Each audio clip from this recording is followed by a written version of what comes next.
کسی بھی نیکی کو حقیر نہیں سمجھنا چاہیے، چھوٹی سے چھوٹی نیکی اس کو کر دینا چاہیے اور اجر کی امید رکھنی چاہیے، اللہ کی رضا کی خاطر اس نیکی کو کر دینا چاہیے۔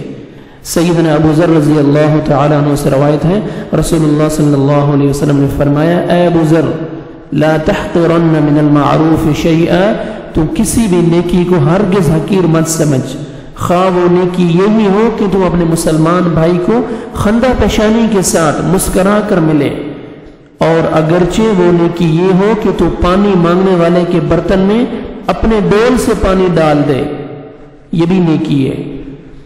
اور جب تو ہانڈی پکائے تو اس کا شوربہ زیادہ بنا لیا کر، تھوڑا اس میں پانی ملا لیا کر، اس سے اپنے پڑوسی کو بھی دے دیا کر، یہ بھی ایک نیکی ہے۔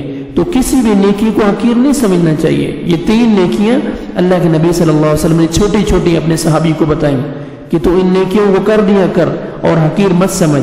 اپنے مسلمان بھائی کو خوشی کے ساتھ ملنا، مسکرا کر ملنا، یہ بھی ایک نیکی ہے۔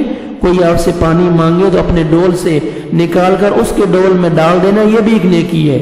اور اپنے پڑوسیوں کا خیال رکھتے ہوئے جب گھر میں کوئی ہانڈی بنائے تو اس کا شوربہ زیادہ بنا لیا کریں، اس سے اپنے پڑوسی کو بھی دے دیا کریں، یہ بھی ایک نیکی ہے۔ اللہ سبحانہ و تعالی ہمیں چھوٹی چھوٹی نیکیوں کی قدر کرنے کی توفیق عطا فرمائے۔